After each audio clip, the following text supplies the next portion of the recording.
So guys, sold out kami ngayon. Pati yung mga collagen drink namin, grabe.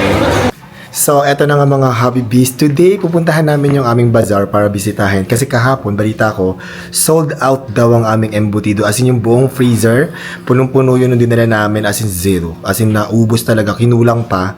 And today, pupuntahan natin para makita uli natin yung situation natin sa bazaar. Pero ang ginawa ko ngayon, dahil bibisita kami ni Happy David, gumawa ako magta-try lang ako ng isang chocolate cake. Pero ang gagawin ko dito, bibigay ko doon sa mga order ng combo meal. Yung merong rice meal plus yung collagen drink namin.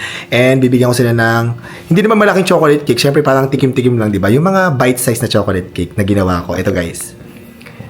Ito, nandito na yung ating chocolate cake. Ilalagay natin dito sa parang mga cupcake na lalagyan. Pero maliliit lang guys yung ginawa. Sa makaka-order ng combo meal, ibigyan natin. Mga 48 customers yan.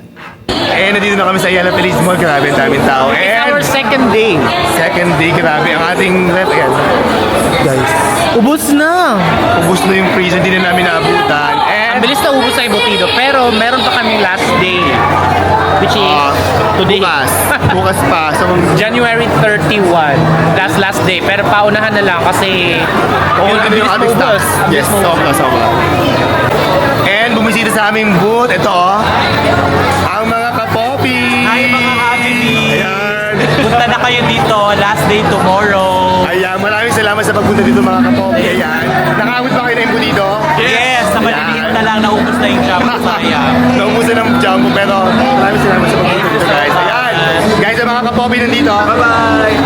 Pina-prepare ko agad yung chocolate cake na binake ko para matikman ng mga bumibili. Bite size lang pala yung mga ginawa ko dyan guys. And the moment na dumating kami sa booth namin, hindi na pala kami nakapag-video pero ang dami-dami naghintay sa amin doon ni Happy David. Kaya nagpapasalamat talaga kami sa mga Hobby Bees na matyagang naghintay sa amin. Grabe kasi talaga ang traffic, nakakaloka. Hindi talaga namin in-expect na sobrang daming pumunta at nagpatronize ng product namin. Lalong-lalo na yung embutido namin na simut yung freezer at ang daming hindi nakaabot. Marami talaga ang nagsabi na napakasarap at malinamnam yung embutido namin. Kaya sabi namin doon sa mga hindi nakaabot, meron pa kaming isang araw para makahabol sila. Kaya lang sa sobrang dami ng bumibili, talagang paunahan lang siya so dapat agahan din na pagpunta. At dahil nga ito yung first time namin mag-bazaar, hindi namin talaga na-anticipate yung dami ng bibili sa amin. Kaya sa mga susunod na bazaar na sasalihan namin, mas dadamihan pa namin ng production.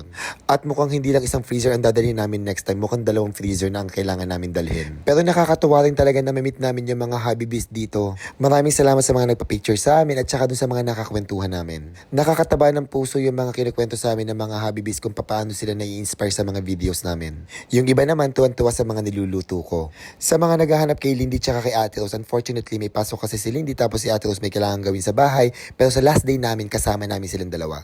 At sa mga nabigay ng gift sa amin, maraming salamat po. Super appreciated namin ni Happy David. Sobrang saya talaga namin na sumali kami sa bazaar at mukhang talagang mauulit namin to. At syempre para mas marami pang makatikim ng Hobby Bee products. At eto na nga nasimot na ang ating chocolate cake.